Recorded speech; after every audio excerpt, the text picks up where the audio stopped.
Hey everybody, welcome to the Herdfit podcast with Dr. Sam Rhee and myself, Coach David Syvertsen. This podcast is aimed at helping anyone and everyone looking to enhance their healthy lifestyle through fitness, nutrition, and most importantly, mindset. All right, welcome back to the Herdfit podcast. I am Coach David Syvertsen. I'm here with my co-host, Dr. and Coach Sam Rhee.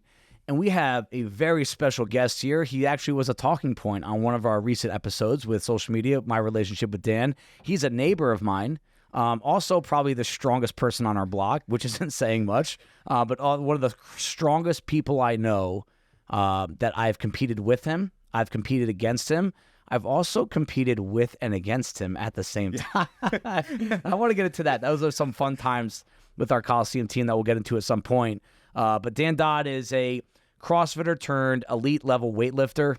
He is the owner, head coach, CEO even of Tri-State Barbell, which is a weightlifting coaching program. We'll get into that a little bit later. But Dan, welcome to the podcast. Thank you. I'm excited to be here. I look forward to be part of this. Awesome, man. So we're going to get into what I want you guys to know. What's coming up in this episode is I want you to hear from someone that's not just a weightlifter. Let's keep in mind, Dan was on a regional CrossFit team multiple times. So we're talking, and for those that don't really remember or don't completely comprehend, it's a very high level of CrossFit, one of the highest levels you can get to.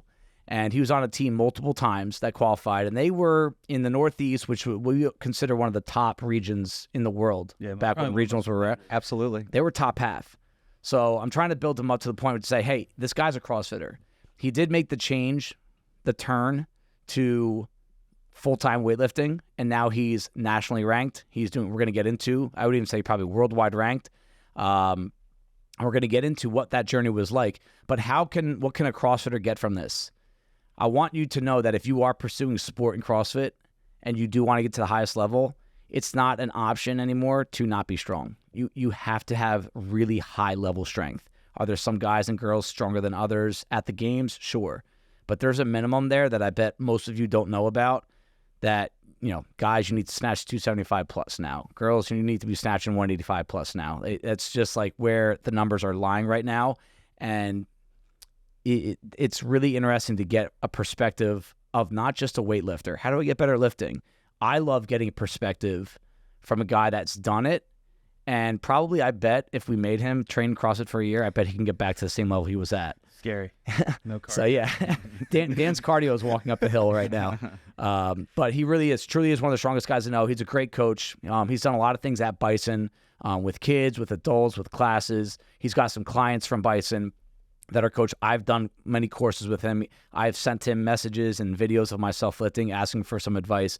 So I really do think you're going to get a lot out of listening to this. And whether getting stronger or competing is a goal of yours, he's going to have a lot to offer here. I also think if you're a pretty early CrossFitter, one of the most challenging things in CrossFit is Olympic lifting, right? It's like learning the clean, learning the snatch, probably one of the biggest bugaboos when you're first learning how to CrossFit. So to get that sort of perspective from someone who does that, at an elite level, you've taught and coached so many CrossFitters, you can probably outline what are the most common issues that we have when we first start going, what are the things we need to do, because there's so much technique in it. It's like a golf swing. It's like you have to perfect it in order to be able to do well. No one on the PGA Tour has a crappy golf swing. They've worked on it for decades, and it's the same with weightlifting. So it also probably provides some perspective on us. So if we suck at our cleans or snatches, we can realize, well, there's a reason why it's so hard. Yeah. Well, it's funny because I always think about like in the CrossFit world, you would never throw somebody up to just do a set of ring muscle ups, right? And that's kind of what a snatch is, right? If I loaded a 185 bar for so many people at the high level, it's just a different world. Yeah. It's a really good point. It's one of my biggest struggle points as a coach, to be honest with you, is when we do a couple snatch cycles, meaning we snatch once a week and kind of focus on it. We just got done with one over the summer, and the gym did outstanding with it. But at the same time, we have people here that have been CrossFitting for 10 years, and we have a lot that have been CrossFitting for less than a year. Some even in this snatch cycle that just got done with their beginner courses, and they're thrown into a snatch cycle. And it's the one movement, even more than the clean, even though there's a lot of technique work with the clean as well, that I struggle with. How aggressive should we be with people that can move weight with the snatch. So, Dan, circle back to when you started CrossFit. So I started CrossFit back in, I think, 2014, 2015. Okay. So you started CrossFit at CrossFit 201, right? Was that where you started? Yeah. That's right around the time we opened, 2014. What was your lifting background prior to that, or even just your training background? Because I want to circle this back to, should people be snatching when they start? So I played some collegiate baseball, right, for a couple of years. And that was really like, we squatted, we dumbbell bench press, like it was like the old school lifting. I never really experienced any weightlifting until I got into CrossFit. I was always a stronger squatter, so like that was always a good background of mine. Like I was always like strong legs. Were you a catcher? I was. Okay. I was always in a squat. Him and Brian DiCarlo. Yeah, always in a squat. Yeah, shocker. Nah, Brian can sit a lot more upright though in his squat than I can. He can. Yeah. Yep. So that was more my background leading into the CrossFit realm, and then I didn't really get into like a competitive state probably into Coliseum, and I met them at a grid league challenge. Okay. And that's kind of how I found that. I remember my first memory of you before I knew who you were. Do you remember when you competed at CrossFit West Essex with Alone? Yeah. And you guys there was a partner workout with, I think, 75 kettlebell swings is the way it started off, and they were throwing the kettlebell back to each other. Oh, really? And they were wearing like Superman shirts. I think you guys were more like have fun than compete at that time. Completely. Yeah. But you were still very, very capable and able and fit. And I remember, for whatever, I have a weird memory. I just remember like what you guys were wearing down to like the color of your tights back then. Yeah. And we were the Hebrew Hammers. Yeah. The Hebrew Hammers. Fitting name. Yeah. But you were into the, hey, this is what a competition is like, but hey, I'm here for fun. I'm not training for it. I'm fit. I'm strong. Back then, were you, and just so you guys know, weightlifting in a weightlifter's perspective is snatch and clean and jerk. Yeah. Some people think they're weightlifting when they're lifting weights, barbell curls and bench press. Weightlifting for this podcast is the Olympic weightlifting, snatching, clean and jerk. You were naturally strong when you started. You had some good coaching because Alone was a really good coaching guide back then. And then a few years later is when you actually start to get into, hey, I might be able to compete at a pretty high level. I have that competition switch in my head. Where did you realize that you were above average strength with the snatch and the clean and jerk? So that event, it was my first 300 clean. Oh, at the that event at West Essex. Okay, that was my first time I cleaned 300. Wow, that's awesome. With not a lot of really technique training, just you were strong. I was strong. Yeah. That was like and that's the difference. Like the muscle, the clean and the snatch is like you can kind of grit your way through a clean. Yeah. And it was really that I found the clean was something that I was kind of able to push. And I'll tell you, like snatch, probably not for another 2 years, kind of kicked into something that I was good at. That right? reminds me of Chandler Smith type of lifting. Yes. Yeah, probably very similar to Chandler. Like I can just kind of muscle the hell through it and figure it out after. When I was progressing with those, it probably was right before I got into that grid league.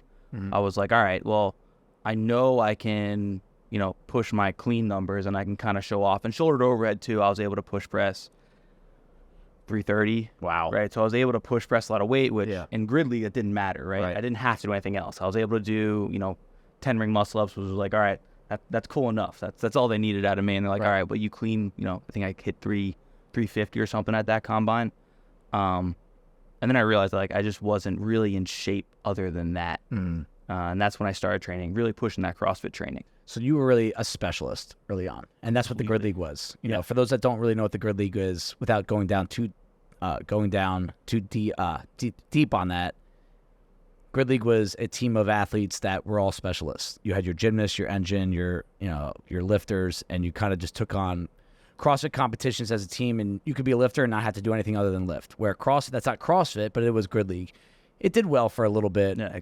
I think they overshot a little bit too much and went out of business eventually. There are still some. There's a Florida grid league that they do. I think they're doing it right because they didn't try to make it huge. Right. But it is a cool thing to watch and it's fun. And it's an opportunity for specialists that aren't wanting to get into shape. Yeah. Really just kind of lean into their strengths. Remember Dmitry Kolkov? Yes. Yeah, he did really. I've seen his videos. Louis McGahee did too, I think, right? Yeah. He did a thruster in Grid League, I think, in one of the comps, and I saw it on YouTube, and it just blew my mind. Yeah. I think it was probably like a clean and jerk. And he's like, I can thrust through that. No problem. But what I like about Dan is that he saw that. He was self-aware enough to be like, hey, if I do want to compete on a team as an individual, I can't just be good at lifting. It can definitely, and it helped Coliseum out to have a guy that can lift. I mean, it is a huge help. I mean, that's often a separator at CrossFit team competitions. If you don't have a guy that can lift or a girl that can lift, at some point you kind of get screwed. But Dan had to work really hard to refine muscle-ups and his engine and his capacity work. So you start getting hooked up with this Coliseum team, and you spend 2-3 years with them. You get in really good shape. I think 2018 was the best shape I've ever seen you. That's when I was with you. You were just in really good shape. Best shape back I've then. been in. Who was on the Coliseum team at the time? So the first year it was Myself, Matt Malone, Nicole, Nehemiah, Elise, and then Russell, right? Russell, and the girl from Tom's River, Kristen Graham. How did you guys all get together in the first place? I mean, that was the I would say the slow build to making like super teams before you're allowed to do that, right? So that was the super team of like, all right, can we drive? Because the only rule was that we had to be and train in the same gym 2 or 3 days a week. And I remember Kristen would drive up from Tom's River, I don't know, like 3 hours. Oh my God. And she would do it. I think it had to be 2 or 3 times a week. Yeah. And it was like, and he had that's why Dave got the Instagram, right? Yep. Right. So I remember we had to like take Instagram pictures and we were posting them, and but that's kind of how we like kind of found each other and kind of started making that team for what it was. Yeah. I mean, you basically just had to find people that wanted to dedicate a lot of time in driving and training, getting with each other, and if they were fit enough, you'd make regionals. And it was simpler back then. And then they came up with all these different rules, and don't want to get into that too much, but you guys made it. You had some success there. I was with you guys the second year. I was the alternate. Let's talk about the decision after that to dive into weightlifting, because we just talked about how you started off. Hey, you were just a naturally strong guy. You got some good coaching early on. You got good enough at lifting and good enough at fitness to be a part of a CrossFit team. When did you decide that, hey, man, if I really lean into the weightlifting, I can do something? When was that decision made, and why? So I had Ryan Hansen, who owns Intrepid. Yep. Right. So he literally looked at me one day. He goes, hey, you do pretty good, like just some weightlifting stuff. He's like, I'm running a meet. You're doing it. And that was basically, I guess, the sense of my conversation with Ryan. And if you know Ryan, that's a long conversation. So essentially he signed me up. I ended up winning the event, and I qualified for, so it's the American Open Final. So that's like the biggest national event is nationals, and then right below that is the American Open Final. So I qualified for it. And a month after the American Open was in Wadapalooza, and I qualified for both as an individual. Got it. RX individual. Mm-hmm. And I trained so hard for both of those events. Pre-kid, right? Pre-kid, yeah. Pre-kid. There's a lot of time to train then. And I ended up bombing out of AO finals, which means that I didn't hit any of my snatches. And then I ended up coming in, I think it was like bottom 5 at Wadapalooza. And I remember I got home like, all right, so I can't do both. Yeah. It's like, this is the world of like, I have to make a choice. And it got so big. I mean, that's right when CrossFit kind of like just after it exploded. So it was huge by that point. In 2014, I bet you could have. Yeah. But just the volume of athletes that can lift, but also can run and muscle up and gymnastics and engine and, recover, all that stuff. That's why that 2018, 2019, 2020, there were so many fit people that if you had a hole, it just got exposed in such a big way. Oh, immediately. And you had a hole in both. This is where it's a Ben Bergeron thing. He goes, if you're trying to be great at two things, you're not going to be good at either one of them. Yeah. No, you can be average at both or great at one. Yeah, and I learned that one the hard way. That was a very quick lesson learned. Then I was like, okay, I need to like sit down, made a choice. And then I continued to kind of push my weightlifting. I was lucky enough. I then went to the Mid-Atlantic event with another team. Yep. And we did pretty well on that one. But it was kind of on the way home with that, I was like, okay, that was fun, but I kind of started to see the writing like, okay, this is my threshold, right? Do I want to just keep going back to this over and over again? Yeah. And of course, in the back of your head, it was like, but someone told me I could be really good at weightlifting. So maybe I can push that a little further. And that's kind of when I made my decision. That was probably 19, 20? 18, 19? Yeah, before the pandemic. Yeah. And before my kid. Yep. Before Jackson. So now let's get into, now you're in your weightlifting career, and let's just talk about the progression you've had over the past few years. You know, it's 2023 right now.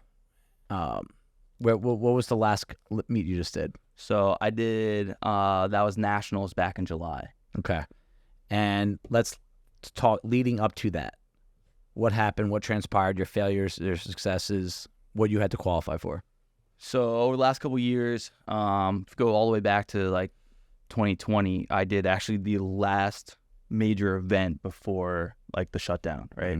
So I was at the Arnold in March, and I took gold in that event, right? So I took gold in my weight class, and then that was kind of when I just deep dove. I'm like, all right, how far can I take this? That then pushed me to start finding like, what are the next steps after this? So now I know that I've qualified for nationals. What else can I go for? And that's, I was lifting as an 89 kilo weightlifter. So I was about 196 pounds. And I'm like, all right, so I needed to hit, I believe it was like a 320 kilo total as that. And then I qualified for the USA team, right? So that was my next step. And that was all during the pandemic. Okay. The USA team for... So the way the USA team works is basically you have a minimum total you hit for international competition. Yep. And then you're basically selected. Okay. So they're like, all right, you know, you can compete at this caliber event. They're bronze, silver, and gold level meets. So I believe I went to Canada for Team USA. And I think that was a silver level meet. And this all has to do with, it all gets tracked back to Olympic points. Got it. For Olympic standings. So then I went and I competed for Team USA in, I think I want to say it was like 2021. Okay. And then that has kind of like just led through. I then came back home from that. I then took a silver medal at nationals, and that was last year. Okay. And then it led me through this season where I had one of my worst meets. I actually bombed out again in March at on one of the coolest platforms. So if you ever have a chance to go to Rogue, and that's at the Arnold, they have a Rogue platform that they only select that caliber of lifter, right? So I'm there. I'm next to CJ Cummings. I'm next to Aaron Williams. Like I'm next. I'm on a lineup, right? So I took a really cool event, and I ended up bombing out again. Well, I was pushing numbers. I was trying to qualify for the world team, right? And that's what's going on right now. It's in Riyadh. Okay. Wow. So you're that close. You're in that discussion. Yeah. So put it in perspective. Like as a CrossFitter, if you compete in the open, you're competing against like hundreds of thousands of people. At the regional level, you guys were competing against like what, hundreds maybe, or probably in the world, maybe like 500 in the world. Yeah, I'd say about 500. And then if you get to the games, you're competing against like 20 or so, or 40 or something like, or something like that. So you're at the level where right now where you're competing against how many people so at your weight class? So when you take it internationally, it's a lot bigger, right? So our worlds would be, I guess, essentially our CrossFit games. And then anything national level would be more of like a regional kind of for us. Got it. So you're competing with other U.S. athletes. Correct. And your group of competitors numbers, how many in that you're literally like neck and neck with, or you're fighting with right now? So there's probably about 1,500 96s, which is the current weight class I'm in now. Yeah. It's about how many? And that's where where are you sitting? Second. So you're literally competing against the top 10 or 15 people in the United States in your weight class. And then we also break down, so there's a point system of like, it's basically projected on like, all right, if I'm trying to go to Worlds, what's my shot at getting a medal, right? So that's like the next step they take you to. And when you get into that category, it's all weight classes are put together. And at the end of last year, I think I was 16th. And it's all weight classes together for That's males. Awesome. So pretty high up there. That is, I mean, do we need to go break someone's kneecaps? Like who's in front of you? I mean, They're that's well off. that is incredible. So how do you structure your life to be able to compete at this level? Like what kind of sacrifices are you making? How are you training? Like, what is it that you have to do to be able to maintain this? So I'll actually tell you that the weightlifting transition was easier than CrossFit. Really? Yeah, the time that I need. It was also like as my I wasn't good at my cardio, right? So my time was put into cardio, and you can do a squat cycle in 30 minutes, but when you need to run for an hour, you got to run for an hour. That's one of the hardest things about someone building their engine that we see here. It's just you need a lot of time. Yeah, time under, not time under tension, but time with that high heart rate. Mm-hmm. Yeah, that's a good point. Yeah, so that was actually, so my time's actually, I would say, easier now, because I mean, when we were probably in 2018, I was at probably 12 sessions a week I was training. I put a gym in my basement. You know, I'm like, of course, I was working with Invictus. The Bat Cave. Yeah, I was working with Invictus at that time. Yep. And I was working with Tino. And I remember, like, I called him, like, hey, man, my wife said I can put a gym in the basement. What do I need? And he looked at me and he goes, you need a sandbag and an assault bike. And I remember, like, well, can I get some weights? He's like, you don't need them. And I'm like, boy, this doesn't sound fun. And he's gonna hurt. Maybe I don't need the gym. But that's literally all. Like, that was the first thing I went in. I got a rower, a bike, and yeah. Do you have a coach right now? I do. I work with Sean Rigsby at a heavy metal barbell. Okay. Do you like having that? Have you ever tried to coach yourself, program yourself? I've only had a coach. I think Sean and I have only been together for less than a year. Okay. Well, what coached myself before that? What led you to that decision? Because were you programming yourself prior to that? Wow. What led you to the decision of getting a coach? How many elite lifters don't have coaches and program for themselves? The smart ones, none. Okay. Right? Like I don't. It was so, and this was more me not asking the question. Was in my head, it was like I didn't see that I could compete for another team and run a team. That was an issue in my head. And then I sat down with Sean, so Sean actually took me to Canada for Team USA, and that's how I met Sean. And he's like, well, you don't need to do that. I'm like, oh, that's it? He's like, yeah, that's fine. He's like, you can still compete under you. He's like, I'm just your coach. Right. I'm like, oh, okay, that's a lot easier, because in the weightlifting world, like, if we compete, you can have teams on, national stages, and you just kind of get points based on medals, the same way you would for, like, the Olympics. Got it. And he was like, no, he's like, that's not the priority here. Part is you. Yeah. Which is hard. It's hard to do because you're a coach, you're a selfless person. Yep. But we talk about this all the time. When you're competing, especially at that level, there are some decisions that you need to make for you. Yeah. And so what's your training like throughout the year? Like what's coming up? Because I'd like to kind of get into, what are your training cycles like? Are you watching your weight all year? Are you eating more? Is your volume higher or lower at certain points of the year? What's the next thing you're training for? So my next major meet is the American Open Finals, which is in December. I'm doing. Where's that? Oh, that's a good question. Somewhere. Yeah, that's cool. about all I got. So in December, and what's training like leading up to? I have 2 prep meets before that. Okay. So I'll compete October 7th at Murder of Crows, which is in Brooklyn, which is a super cool meet. And then I'll compete again, more or less for fun, but we have New Jersey State Championships. Okay. And that we're bringing a large roster to. And the talk that I had with my coach was essentially like, hey, like, I've coached long days with, 15, 16 athletes. I don't want to lift after that. Like, you're shot. 100%. And coaching and weightlifting it's a little bit different, because it's more of like a mental fatigue. Because if you've ever seen and been to weightlifting meet, like, there's all these cards out, and you're trying to like count. Like, I'm trying to figure out, like, all right, you're doing this weight. Okay, how many more people are gonna go until you go? And then I'm writing my notes down, and and it ends up being just so much mentally trying to get after it. Yeah. And loading and unloading barbells. Right. Absolutely.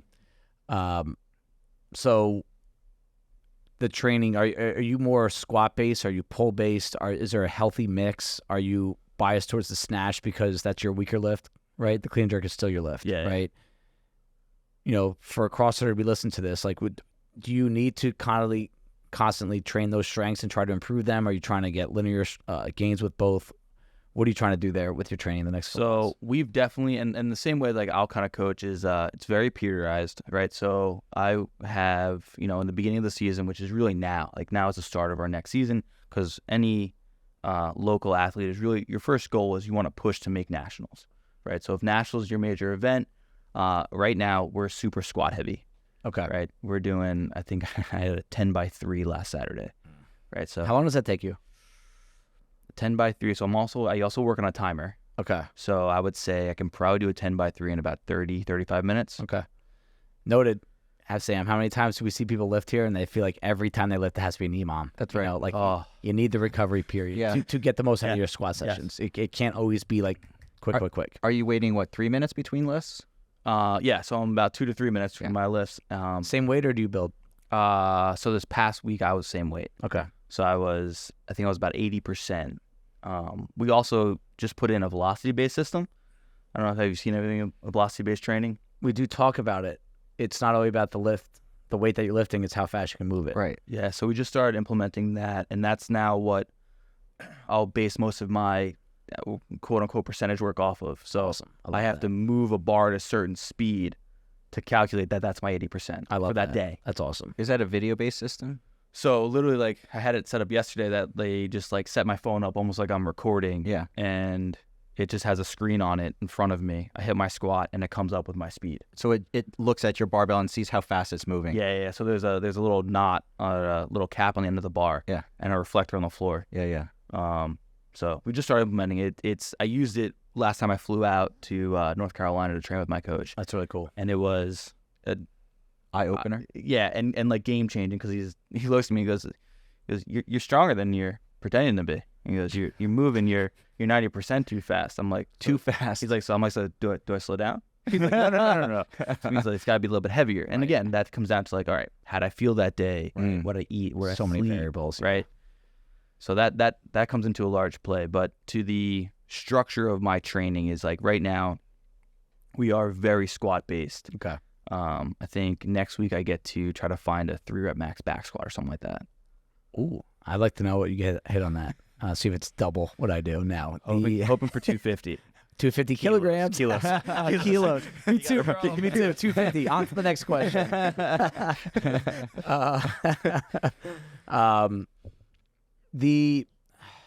So a CrossFitter that is listening to this that wants to get stronger but doesn't want to leave CrossFit. They still want to get that fix, right? Because a lot of us, they come in, it's a feeling more than just a training thing. They love the feeling of coming and seeing their friends with that dopamine rush of getting a hard workout in.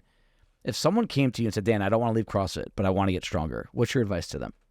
Just in terms of volume of training, how often you hit this, hit that, don't hit that kind of thing. Yeah, and I've had this a couple times with a few athletes that I've talked to, like from Bison. I'm like, you don't have to, like, you don't need to do that, especially at someone that isn't looking for the high level, right? I would have a different conversation if you're like, hey, I want to go, I want to compete at quarters, I want to compete at semis. Like that's a goal. It's a different conversation. But for a CrossFitter that is just looking to be in a CrossFit gym, maybe compete locally, you don't have to leave. It's, it could be that, hey, my snatch technique is rough right now. It's like, okay, so we're going to put, we're going to do some movement mechanics, because right now your strength doesn't matter, right? If you're not moving right, I can pick up your back squat weight, but it's not going to help your snatch. Mm-hmm.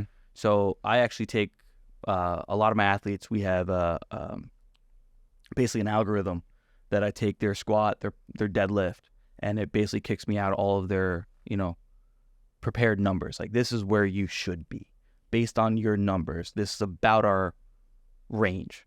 That's cool. And that kind of gives me an idea as a coach, right? Like, if I'm looking at that and I'm like, I actually had an athlete, Steve Neer, who's a very high level athlete, and made an individual semifinal. Yeah. Oh, wow. Yeah. And I would say, and right after semis went and competed at nationals with me. Oh, wow. Yeah.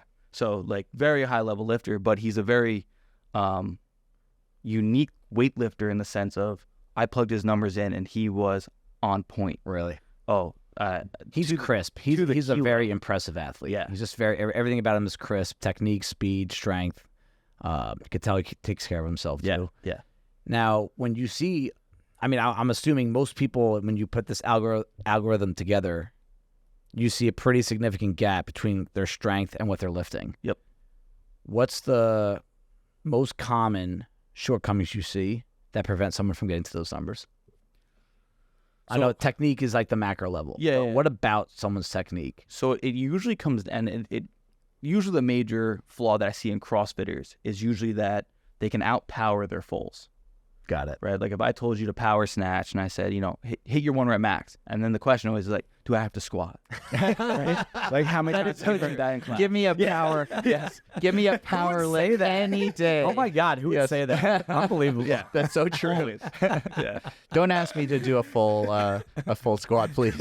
And then in my head, I'm like, of course you're gonna squat it. You can We're do that. laughing because we hear that all the time. Oh. It's very rare to see someone that like needs to squat to get to their top lift. Right. That is the way it That's should be. so true. Right. Yeah. And why is that? So it's usually some either it's mobility or stability, right? It's usually those 2 factors we come back to, right? So if it's mobility, it's like, all right, well, you got to start stretching more. Like that needs to become part of your priorities. And if it's stability, okay, we're going to start working on like, it's usually hips, it's usually like midline, right? And it's usually at that position. It's very rare that I can take a CrossFitter and be like, all right, well, you can do 30 toes to bar, but you can't hold the bottom of an overhead squat, right? So it's definitely, there's just some stability things and some range of motion. So I'd worked with an athlete recently, and this is a difficult thing to coach because we very quickly improved his range of motion, but then he wasn't stable, right? So he learned that, hey, I can squat to depth. And I was like, oh, but I can't hold anything down here. So for those athletes, and especially for CrossFitters, it's like, all right, well, now what I want you to do is, can you tempo overhead squat? Right? Can you hold that bottom position for something? Right? SOTS press. Can you hold a barbell behind your head and press up? And I'm also not someone for all athletes to make them overhead squat. Right? All right. What's your depth that you're stable to? Right? And then the next week, okay, what's your depth this week? Can we go a little bit further? Can you hold a little bit lower? Can you press in that position? In between those sessions, they need to be stretching. Do you think that needs to be like a daily goal? I think a combination between the stretching and the stability work, yeah. Especially if that's something you're working on, right? If you came to me and you're like, hey, I wanna still CrossFit, but I gotta improve my snatch. It's like, okay, well, you're gonna do stability 3 days a week of the hips, and you gotta make sure you mobilize every day after CrossFit. And it's not like just to sit here and touch your toes. Right. Hold the pigeon pose for while you're surfing on your phone for a little bit. Right, and have a conversation. Right. Sam, what do you think about this? Just coach CrossFit perspective. Well, it rings true for my experience, for me personally, and for a lot of CrossFit athletes. But I mean, asking a CrossFit athlete to do more mobility is like asking them to eat more broccoli. Like they're just not going to do it. But it is inspirational to hear you. So like, even as an elite athlete, do you do mobility work or not? All the time. All the time? Almost. I would tell you, I'll tell you a few things. So, especially since working with a new coach, he has found some things that I just wasn't doing right? Because you're definitely coaching yourself, and I know you've coached yourself before too. Yeah, both of you guys are 2 peas in a pod. You guys program and coach yourselves all the time. Very stubborn. Yeah, that's exactly what it is. I know. There's holes, right? Like I found very quickly, it was like, all right, I think one of the first things he did was like, he's like, all right, do a Cossack squat. And I'm like, ooh, I can't. Yeah, those are. Cossack is like one leg out. One leg out, and like a side lunge. Yeah, like side lunge. Side lunge. Yeah, deep, very deep side lunge, like hamstring to calf type. Yeah. And I'm like, oh wow, like I can't do that. And he's like, well, are you doing your mobility? I'm like, well, I thought I was, and quickly learned I wasn't. And just putting those things in, I will tell you that my knee pain has gone down. I used to have horrible knee pain. Like I had knee tendonitis just because. Just overloading. Overloading the tendon. Yeah. And not taking care of range of motion. So I will tell you that almost every time that I've peaked for an event, it's been something that, comes up, right? So I would tell you that I probably almost every event I've done in the last 2 years, I've gone in with knee pain until now, right? This last Nationals was the first time that I walked in and I'm like, that's awesome. Oh, wow, I'm fresh. Yeah, that's awesome. Right? And I PR'd my clean by, 16 pounds at that event. That's a lot. I missed the jerk. Level. I missed the jerk, but I remember watching that video. Yeah, it's unbelievable weight. It's just unbelievable how much you bend the bar too. What is that weight? So 191, I think, is like 420, 423.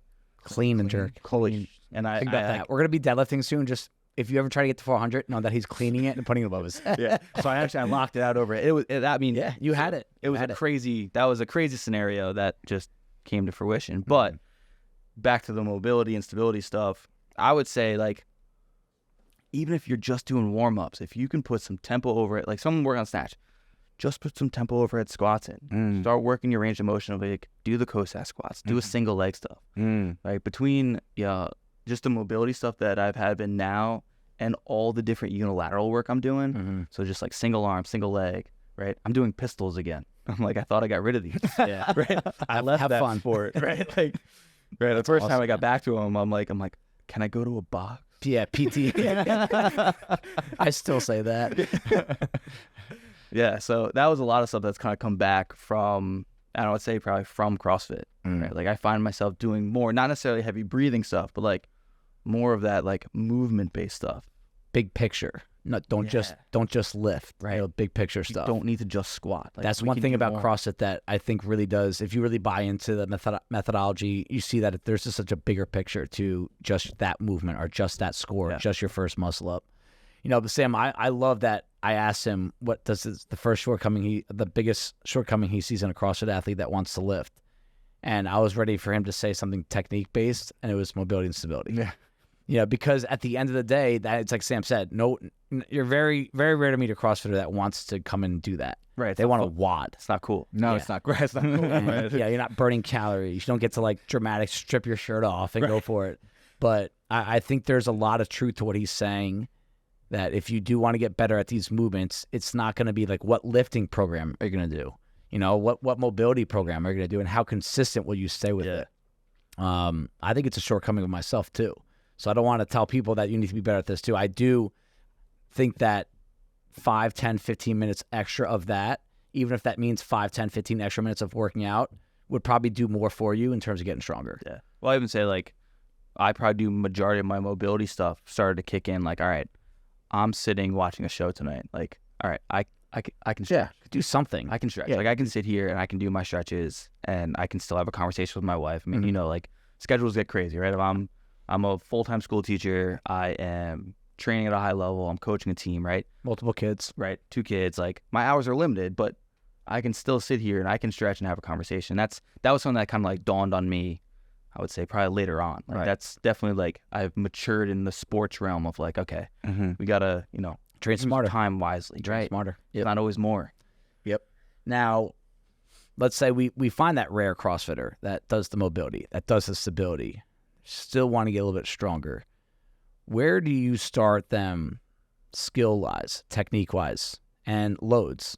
You know, do you just come in and do an EMOM 10, lift really heavy every single day, and that'll help out? Or do you go back to some basic pulls and squats based on what lift you're doing?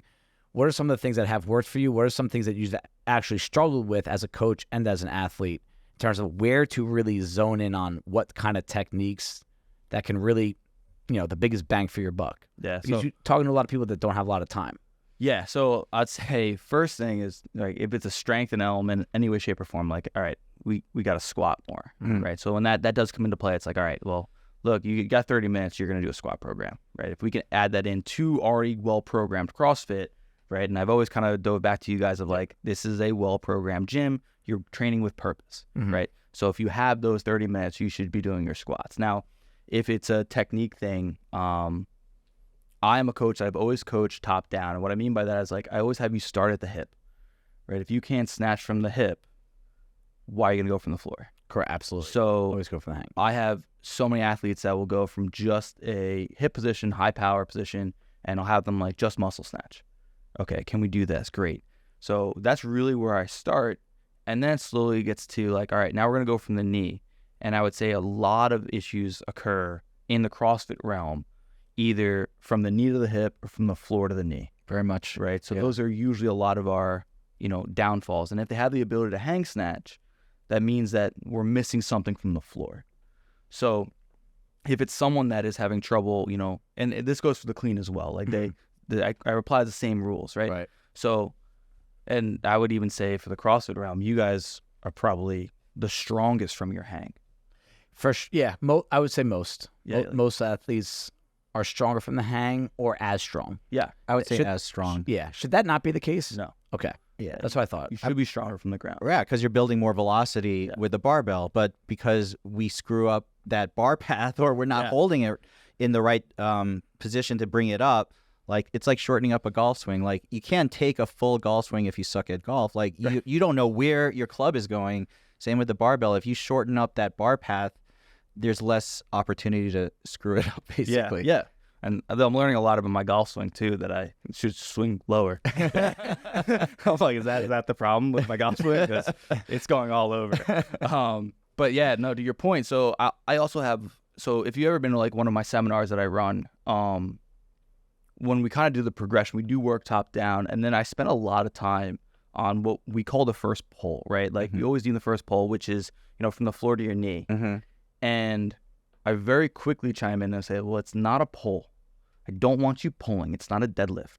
So I want you pushing into the floor, right? So a squat. Yeah, like a squat. And that was one of the hardest things to kind of like, even as an athlete, like that was one of the hardest things for me to wrap my brain around. I'm like, you're calling this a pull, but you're telling me don't pull, right? I want you to embrace that position that you start in and then push. Is the purpose of that to keep your butt down, chest up? Yeah. Okay. Yeah. Because a lot of people, I just watched someone lift right now, trying to hit a max lift. Yeah.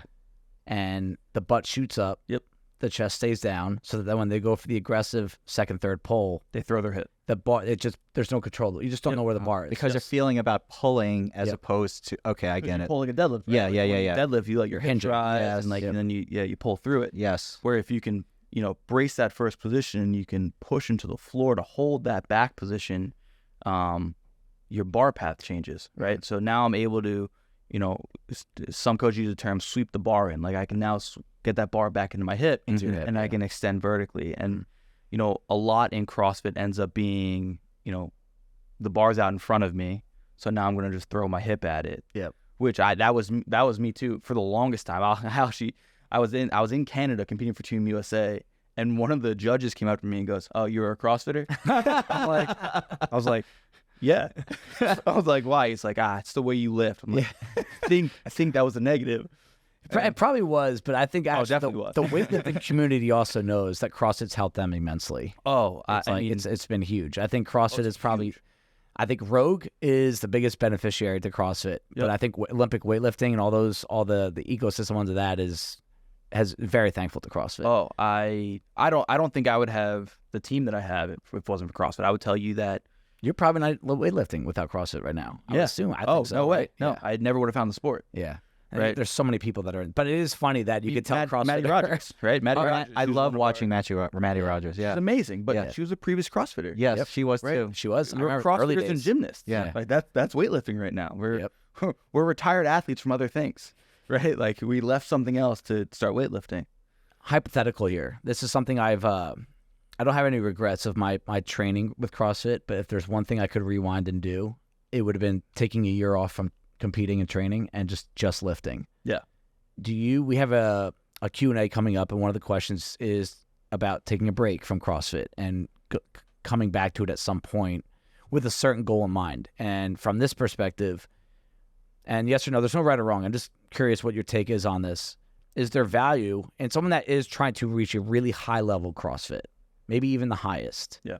Is there value in walking away from CrossFit for an entire year, 6 months even, to really refine their craft with Olympic weightlifting, especially if it is a weakness that does prevent that athlete from moving on to further stages? Because at some point, any responsible CrossFit competitions here, it's going to come up. The Olympic lifting is going to come up at some point. They won't let you advance to the highest level without testing something with the snatch or the clean and jerk, if not both.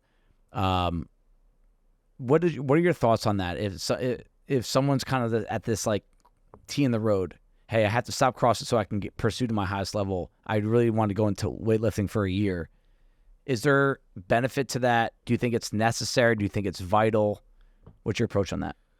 So I think it depends. I think to your point, it definitely does depend on the athlete of like their caliber of where they are currently and how far they are away from the top end strength. Yeah. So I'm currently working with an athlete, and with a lot of athletes, I'm very like straightforward on our conversation. So to the minimums you talked about in the beginning of like our conversation, be like, hey, look, like if you can't snatch this and clean and jerk this, we're not talking about the next level, right? So for him, we had to pull all the way back. I think he was cleaning 250 and snatching, 180 maybe on a great day.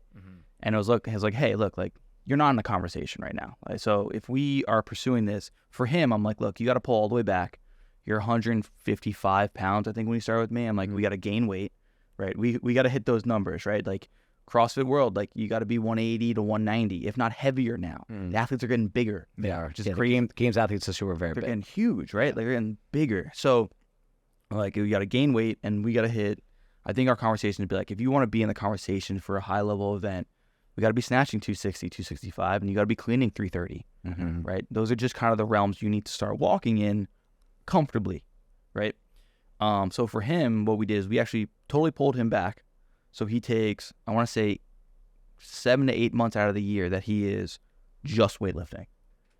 And with our weightlifting accessory, we do pull-ups. He does strict ring muscle-ups. Right. He does strict handstand push-ups. Yeah, there's things you could do. Yeah. So like he still keeps the strict motions. He's not kipping. We're not doing super high volume in those things. But he's keeping movement patterns. So when he's doing that, he's fully pulling back. And then for the other part of the year, he preps for the open. And when he preps for the open, that we start to put more volume back into his CrossFit stuff. So for him, he kind of goes in and out.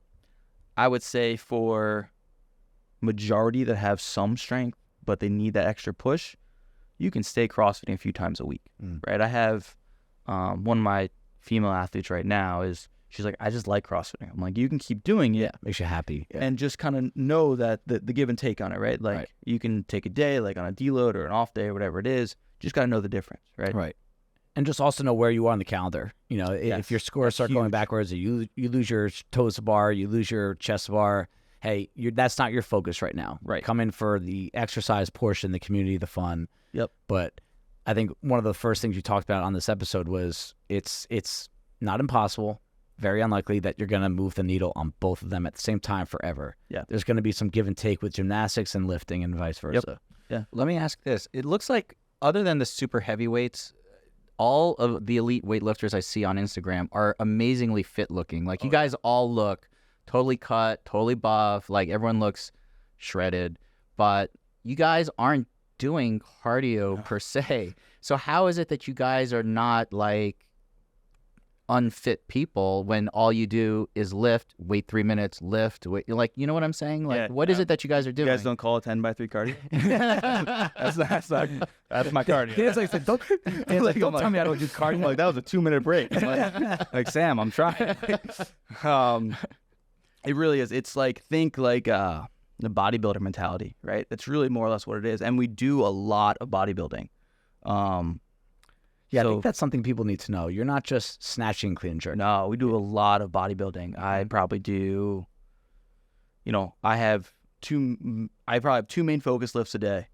And then other than that, we are bodybuilding and accessory movements.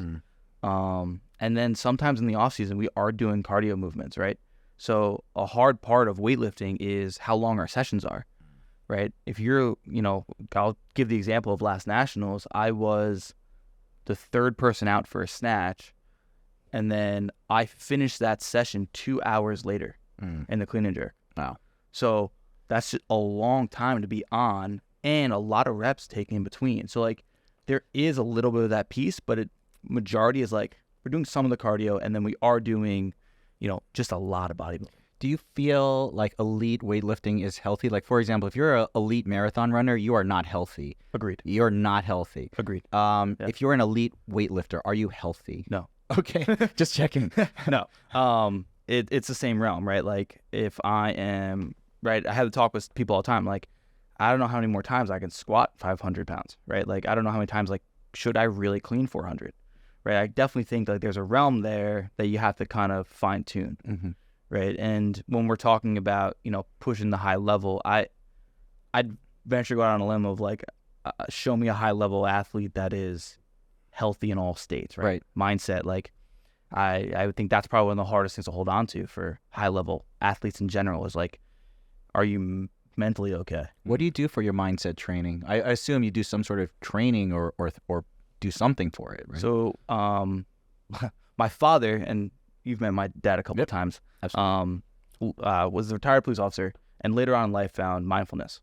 And since then, I have deep dove into that world. George Mumford wrote a book on mindful athlete. He worked with Jordan and Kobe Bryant. Okay. And he talked a lot about it, like being able to find flow states. So I encourage my athletes to meditate, right? Are you able to? Can you find meditation? It doesn't have to be, sitting in the room. Right. Not kumbaya, but right. Can you meditate? Can you breathe through things? And we do a lot.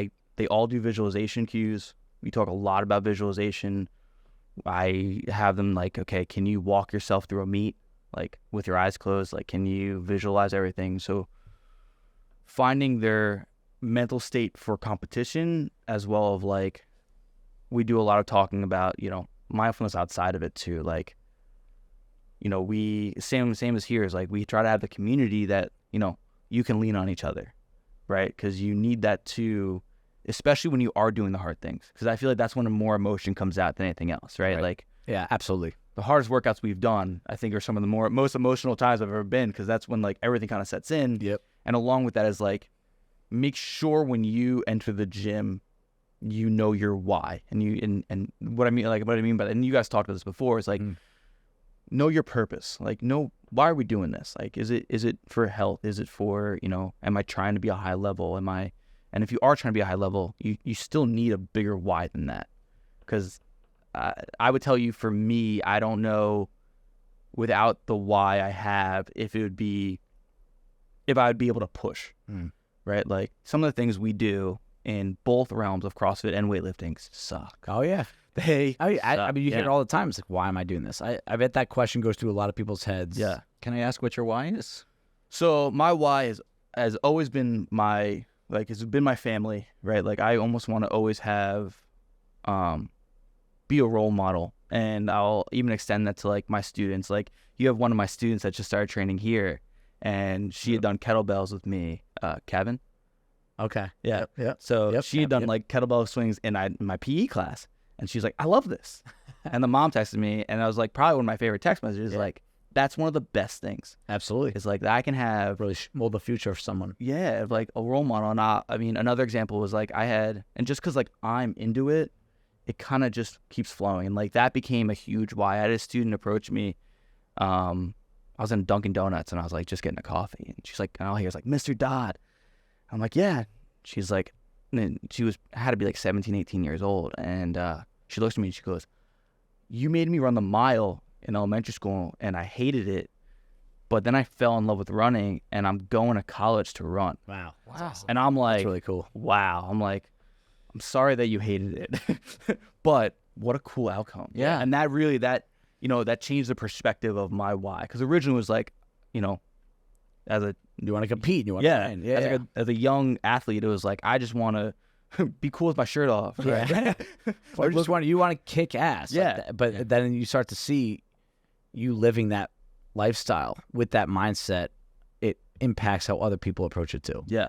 And it became like, and walk the walk. Yeah. And after kids, like that wasn't important anymore. Right. Right. Like, being cool wasn't the thing. Like, Steph makes fun of me all the time. Like, I'm walking around with my, dad pants and a same here, fanny pack on. Yeah, She's like, I'm like, I don't need to be cool. Like, like it's the, the things we're setting in motion for other people became so important. That's awesome, man. Very cool. That's really cool. Yeah, that's something that kind of can really get you going on a day where you're lacking some motivation, And think about all the parents you have in here. Yep. Right? Like, just the motivation. I mean, look at your daughter is like, right? She loved this world. Yeah. Right? And excelled. Yeah.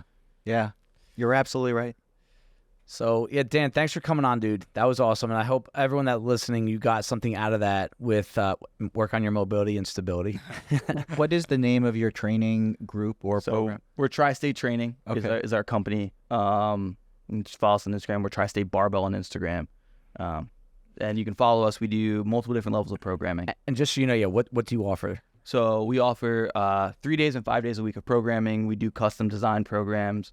We also do in-person sessions outside of another gym in Mahwah. And then we also do some seminars on weekends. And that's kind of like sporadic throughout the year, but we always post our schedules, as well as we do some 6-week programs, which we've done together before. All levels welcome? All levels welcome, yeah. Do you do remote? Most of our programming and training is remote. Oh, it is. Yeah, So that's awesome. Yeah. So you have clients all over the Clients all over. And then I would say only a portion of them actually train in person at Mawa. That's very cool. Yeah. All right. Well, thanks again, Dan. Thank you so much I'm for sure I'll be having me. seeing you when our kids are yelling at each other. And we'll be cheering you. When's your next big meet again? When was it? So it'll be in December at the American Open Finals. Awesome. Yeah. All right. Good luck, man. Thanks, guys. Thank you. Thank you, everybody, for taking the time out of your day to listen to the Herdfit podcast. Be on the lookout for next week's episode.